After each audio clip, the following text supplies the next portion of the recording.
Thưa quý vị, trong quá trình hội nhập với kinh tế thế giới, hàng hóa và dịch vụ của Việt Nam đã được biết đến trên hầu khắp toàn thế giới. Tuy nhiên, dường như vẫn chưa có một doanh nghiệp Việt Nam nào có một thương hiệu quốc tế ở trên thế giới. Và đó là chủ đề chúng ta sẽ thảo luận trong chương trình Cận cảnh ngày hôm nay với ông Richard Moore. Ông Richard Moore là một chuyên gia nổi tiếng về xây dựng thương hiệu. Ông đã có 40 năm làm việc ở trong lĩnh vực xây dựng hình ảnh thương hiệu cho các doanh nghiệp và ông đã có trên 17 năm làm việc tại Việt Nam.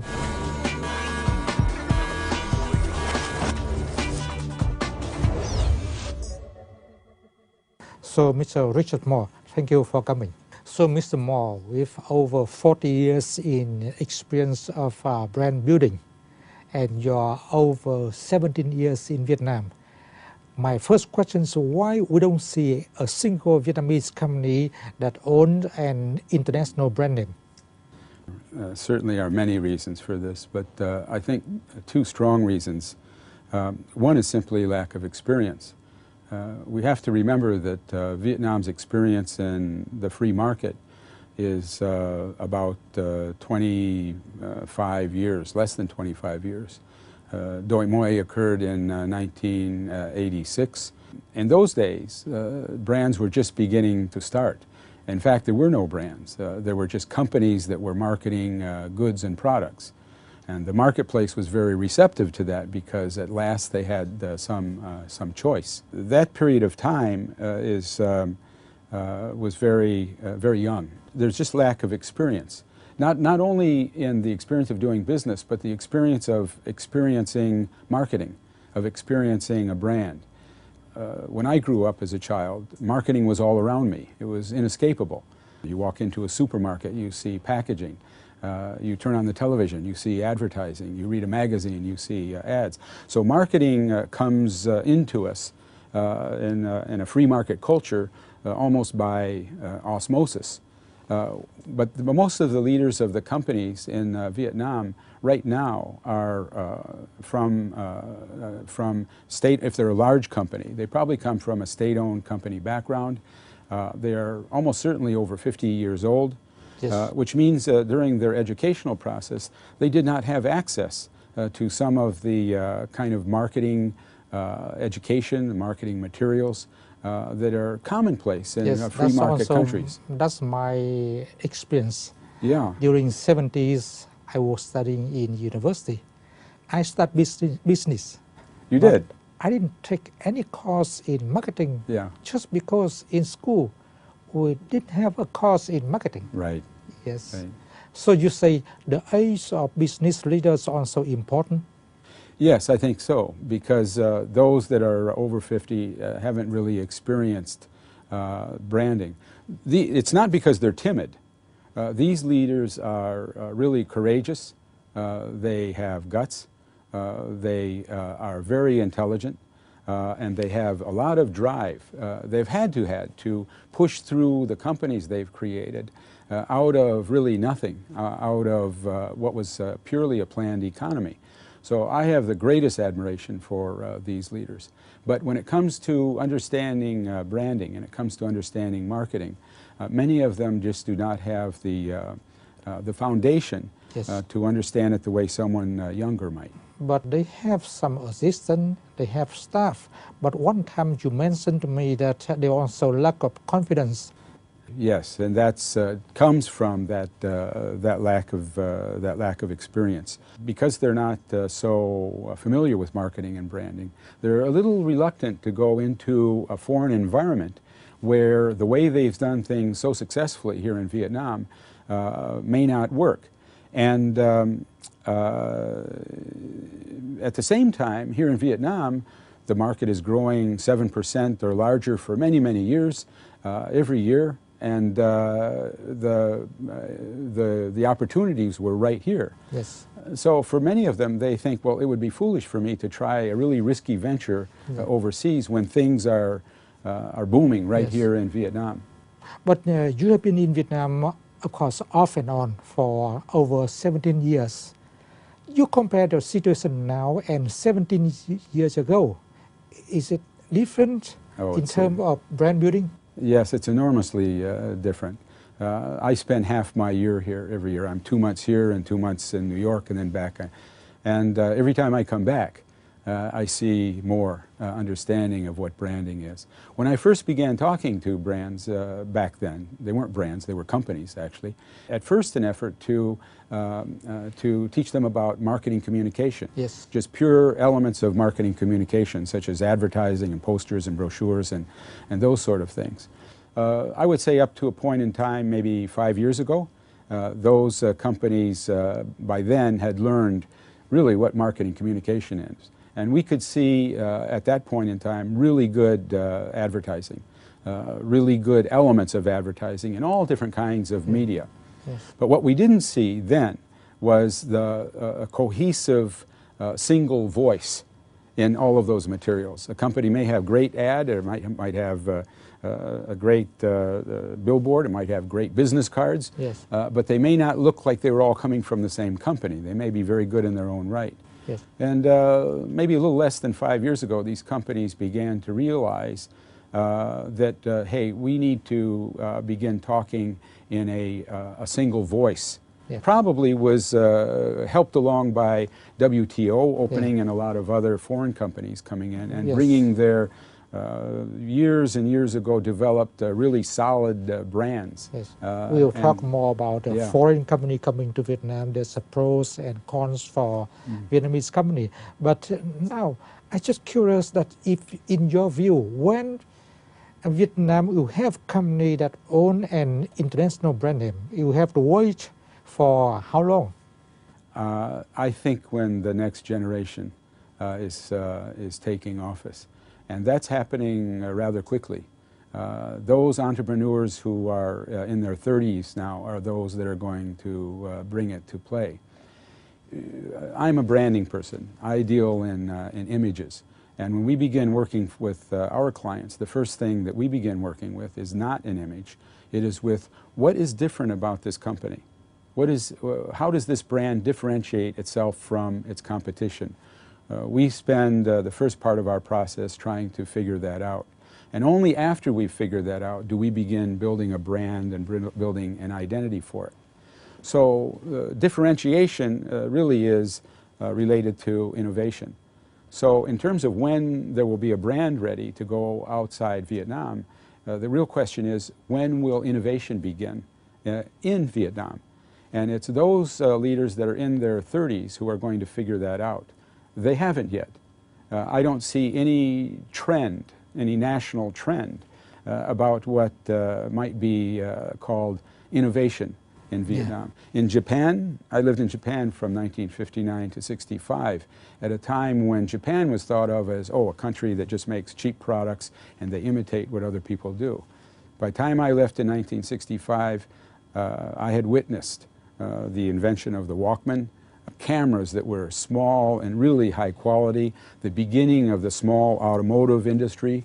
When I got back to the United States, everyone was still thinking that Japan was a country that still produced, toys. Yes. And it was about maybe 10 years before... Only 10 years? Well, only, but that's quite a long time. That means that perception was lagging behind reality by about 10 years. This won't happen again.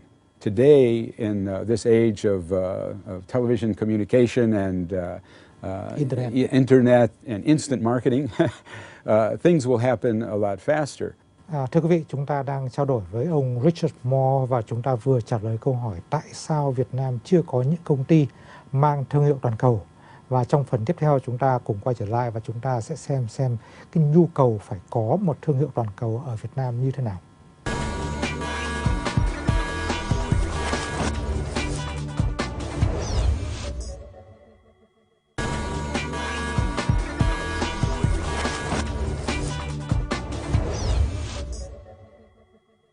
Thưa quý vị, chúng ta cùng quay trở lại với phần tiếp theo của chương trình và chúng ta sẽ cùng nói về nhu cầu phải có thương hiệu toàn cầu đối với các doanh nghiệp Việt Nam. So, Mr. Richard Moore, I just meet some business leader and they just say that I'm doing garment for Nike, I'm doing shoe for Adidas, I'm selling coffee to Nestle, and I'm doing fine. Why I need a brand name when I have already have participated in brand name of Nike, Adidas, or Nestle. So what do you think about it? If business in Vietnam, they are aware of the demand for brand name? I think they're aware of the demand for a brand name, but they're not certain about the way of creating one. Those brands that are making commodities and selling them to brands who put their own label on them are not getting the benefit of the end sale. The price point that they are getting is much, much lower than what they could be getting if they had their own brand name. Yes, but we see in the world there are so many countries are now selling rice, coal, crude oil, and they're all the same. Yes. Yes, crude oil from Vietnam is not much different from the one in Indonesia or from Middle East. Exactly. And the coffee Robusta from Vietnam is not much different from Robusta from just say Indonesia. Oh, it's so better. Why we need to put money to develop our own brand name? Because by doing so, your profit margin is going to be significantly higher. And also, you are going to have a more sustainable future. Who's to know if Nestle's next year is going to be buying your product, or Nike is going to be buying a component from you. And if they choose not to, for whatever reason, then what happens to your business? On the other hand, if you develop a brand name, which is to say that you are developing a relationship with an audience, then you have a direct relationship. Then you have a sustainable business. But also one question I often ask people like you. I say, if a business, they invest money into a machine, they have very tangible assets, but they invest money into developing a brand name and a brand identity. They spend real money, but what they get is invisible. So is how often successful in their investment in brand name? Like anything that is new for a company, a new venture, there is a risk. That risk can be greatly lessened if the company follows some very clear principles in developing a brand name, in developing a brand image for their brand. And it doesn't start with the name. It doesn't start with a good-looking logo. What it starts with is differentiation. The first thing that those brands should be thinking about is, how are they different from their competitors? When we start working with a brand, that's the first thing that we do. And those differences may be functional, or those differences may be emotional, philosophical. But whatever they are, there should be a very clear process that discovers what they are and which of them are most valuable to use as a foundation for building the brand. This is where many companies in Vietnam make a mistake, is that they begin with the image. And prior to the image, there needs to be criteria for that image. Yes, but just say now, just very specific company, if we have a certain amount of resource, I will put it into improve my products, or I put it in building a good advertisement, a good logo, and a good identity. It's really not as simple as that. You have to have a balance of those things. A company that does not develop good products, that does not have good service, is going to fail. But a company that develops good products and services and doesn't know how to create a good image for themselves will also likely fail. When you're going out and talk to business and talk in conference in university in Vietnam, you often mention Japanese model. Because I think in a number of ways there's a similarity. Japan was devastated by a world war. They had a very weak economy for many years, and they grew out of that. and became really a world power in marketing. And I think that Vietnam has similar potential. And I just see that Vietnamese people in general and the business leaders in particular are very, very aggressive about improving themselves. Yes, but Japan, when they developed their countries, that's quite a long time ago compared to Vietnam right now. At that time, we didn't have globalization and we didn't have global value chains, so they need their own Sony, they need their own Panasonic, they need their own Honda.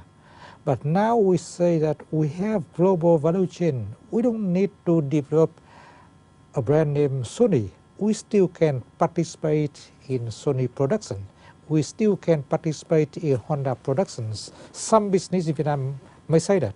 Yes, but again, what they would be missing is the profit margin between making components and marketing a brand. That's a huge difference. Yes.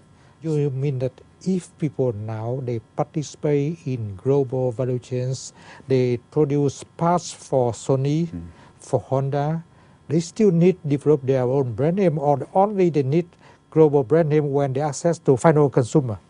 No, I think they need to make their own brand name. Anyway. Yes. Because without it, they really do not have a stable relationship with their market.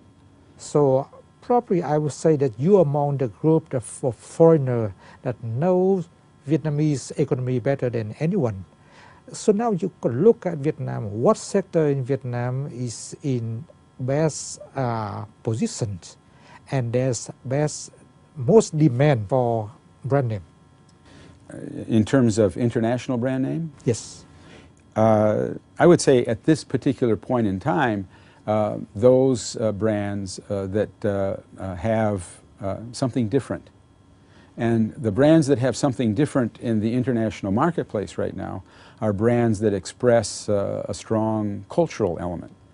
And that's why we see a brand like Trung Nguyen or a brand like Pho 24 building their brand outside of Vietnam. They are the first ones. We could say that coffee is a unique Vietnamese tradition. Other countries drink coffee, but Vietnam has a very special way of preparing and drinking their coffee. Pho is, of course, a very traditional Vietnamese meal. So these are things that are very Vietnamese, and therefore they have already something different about them that they can go out to the world with. Until other brands have some point of difference in their products like that, some innovation, it will be difficult for Vietnamese brands to appear in foreign markets. So we mentioned that building an international brand name is not easy. And the business is doing by themselves. What you think in Vietnam, the government in Vietnam can help business in doing that? Because the factor is innovation, I don't think the government can do much to help the companies. Yes. Because this is really the responsibility of entrepreneurs. Governments are not in the innovation business in any country. Yes, but my country or any country, they're not in the innovation business. It's entrepreneurs who are in the innovation business. So what a government can do is to not get in the way of innovation and to support the growth of entrepreneurs. How do you support the growth of entrepreneurs? Entrepreneurs generally come from a strong middle class. They don't come from a long tradition. They come from families that have new money. They have new ideas. Just this past weekend, I was giving a lecture with two of my colleagues in our company at the National Economics University in Hanoi. In this particular talk, I was about a minute into the talk, and somebody's hand went up. And there was a young lady, and I said, "Yes, you have a question?" She said, "Yes. Would you hold the mic a little closer to your mouth, please?" And I was taken aback, and she was right. I did need to hold it closer to my mouth. That was just the first question. Out of this 3-hour talk, I would say about over an hour of this was just questions of answers, of hands going up in the air. This is the new generation of leaders, and this is the generation that is going to lead Vietnam out of Vietnam. Yes, and that's also the trend you have seen in other countries over 40 years experience of you. Yes. I know much less about other countries than I do about my own and Japan and now Vietnam. But yes, I see that same sort of thing occurring. And it's a joy to see. Thưa quý vị, chúng ta đang trao đổi với ông Richard Moore, giám đốc của công ty Richard Moore Associates, một công ty chuyên về xây dựng hình ảnh, thương hiệu cho doanh nghiệp. Và trong phần tiếp theo, chúng ta cùng nói về những lợi ích cũng như những chi phí của doanh nghiệp trong việc xây dựng một thương hiệu toàn cầu.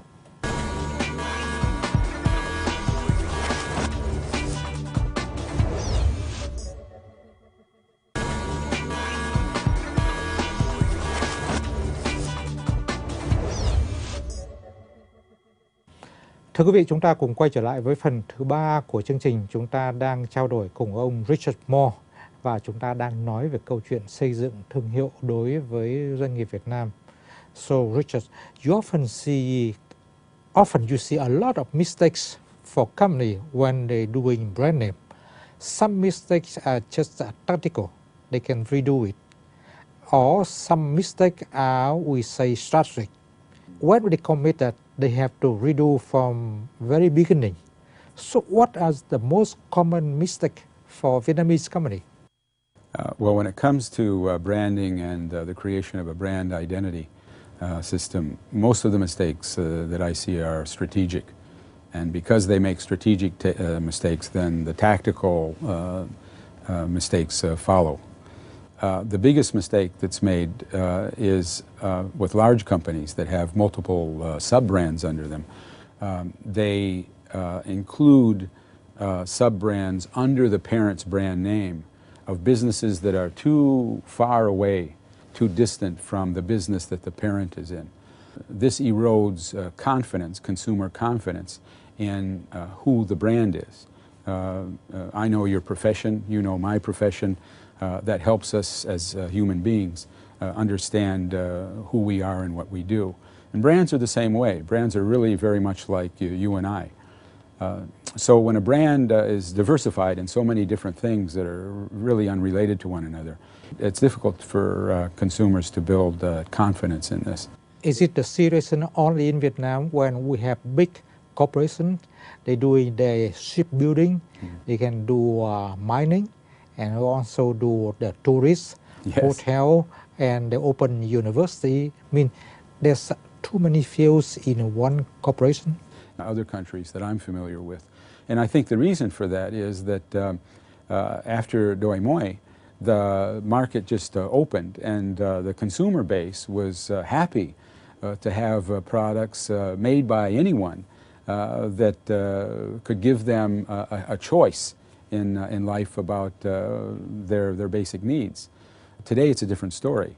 Today those same brands that were very successful, even in very, very diverse businesses, are in competition with international brands that really focus their brand on a specific area of business, and by doing so can get a much clearer image into the mind of the marketplace. Yes, so people say that when you talk to a business, you often talk about 3 questions.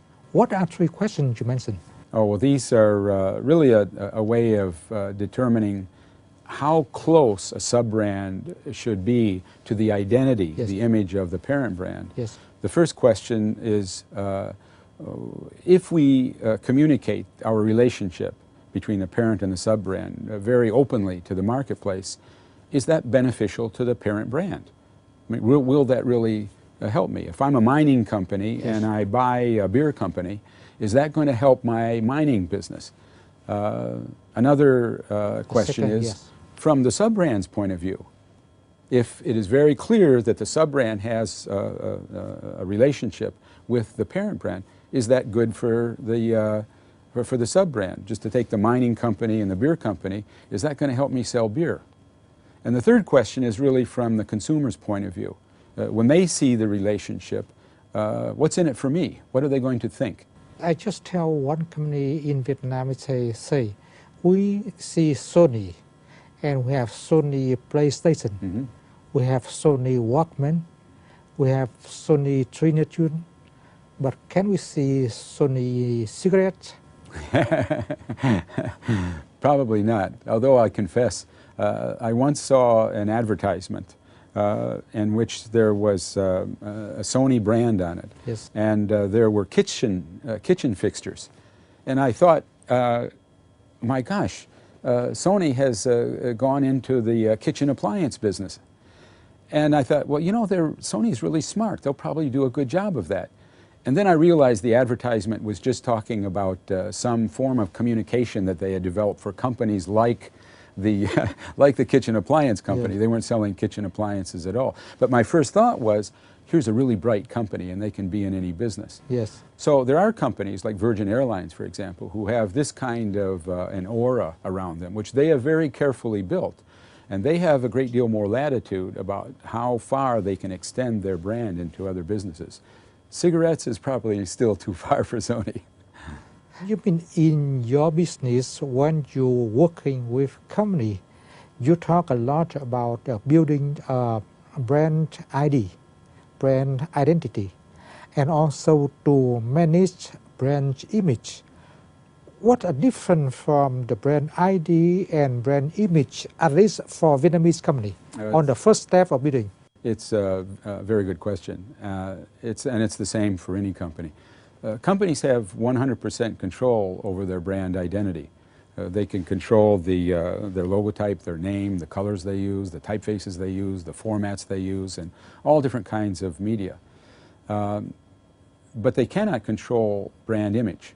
Brand image is up to you and up Yes. to me. It's the images that come into our mind, but we know that there is a strong relationship between brand identity and brand image. Yes. If a company is very careful about the identity, the way it puts together all of its communications, if all of these communications are visually and verbally well coordinated, and if they all grow out of the strategic long-term direction of the company, then there is a good chance that the image that's formed in the mind of the marketplace, the brand image, is going to be very close to the brand identity.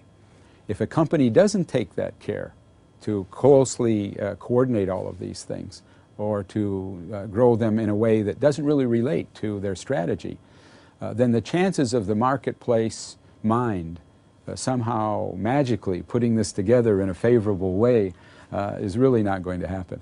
So, in your experience in Vietnam, you see what is difficult, what is more difficult for Vietnamese company to build a good brand ID or to manage and positive brand image?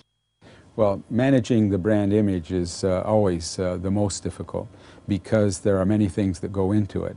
It isn't just the brand identity. It is, of course, the quality of the products, the quality of service, the attitude that the company has about the way it relates to the marketplace. And nowadays we have lots of ways for a company to relate to the marketplace. Yes. So over 17 years in Vietnam, now you can say, what is a special condition for Vietnamese company, talking about brand building right now? I think the most favorable condition for them up until now has been that the marketplace was very open and willing to accept new products and new services. But today that is changing rapidly. Actually, we have a condition where the consumer is more knowledgeable and more sophisticated in their understanding of branding than many of the companies. And this is an unusual condition. It's usually the brand which leads perception of the marketplace. But here in Vietnam today, the consumers have a clear understanding of what a brand image is than the businesses. So what is a unique advantage for Vietnamese companies? That is that many companies still don't know that. So the company that can develop a strong brand identity and accordingly a strong brand image has a very significant competitive advantage. Yes, but now the Vietnamese company may say, is it too late? Because if I want to build a brand for coffee, probably I should have built when Nestle is not here.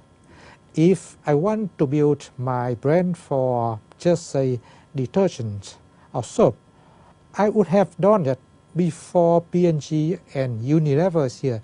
Is it too late now?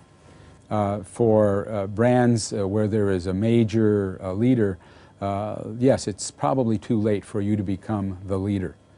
But in the marketplace, there are many different positions. There's second position, there's third position, there's fourth position, and so forth. So there's still opportunities for brands to develop good, strong image that can take those positions in the marketplace and learn from that experience, and perhaps not create the next coffee brand, but create the next brand of a new innovative drink that the world has not seen yet. Okay. So, Richard, here's the final questions, I think, for the program today. Over your 40 years experience, what you see the business now different from 40 years ago when we did the brand without internet, without TV, without mobile phone? It's quite different. Brand identity 40 years ago was not called brand identity. It was called corporate identity. And it was thought of something to identify corporations. Now it is something to build a relationship, a strong relationship with our consumers. And with our customers, there are these new kinds of media which give us, if we are skilled in using them, a bigger opportunity than ever to develop a strong relationship with our customer base, especially in the more recent development of what we call brand engagement through social media. And this is to use skillfully these new, popular, growing like crazy social media tools that are available to us. Many brands think that this is just another form of marketing communication, like a new form of television or a new form of this or a new form of that. But it's different than that. Brand identity and marketing communication in general is basically one-way communication. The company has an idea and it sends it out into the marketplace. It has a message and it sends it out as communication to the marketplace. But social media is two-way conversation. Yeah. It is true dialogue. Yeah. And so it is a very strong way of developing a relationship. And that's why we think that social media is much more connected, much more akin to brand identity than it is to general marketing communications. You just mentioned something that's very important that we need to discuss in great detail, probably in the next meeting. Talk about the social network, social marketing, and say brand engagement. Thưa quý vị, chúng ta vừa có cuộc trao đổi khá thú vị với ông Richard Moore và chúng ta vẫn chưa đủ thời gian để đi hết chiều sâu của câu chuyện. Chúng ta đã nói về tại sao Việt Nam chưa có những thương hiệu toàn cầu, chúng ta đã nói về nhu cầu phải có thương hiệu toàn cầu và chúng ta đã nói về những lợi ích cũng như những chi phí. Trong phần sau, trong buổi thảo luận sau, chúng ta sẽ có dịp đi sâu vào việc chúng ta vừa nói, đó là sử dụng những công cụ marketing, những công cụ truyền thông hiện đại trong marketing. Thưa quý vị, chương trình của chúng tôi xin tạm dừng tại đây. Xin cảm ơn quý vị đã theo dõi chương trình. So, Mr. Richard Moore, thank you very much. Thank you very much for inviting me here today.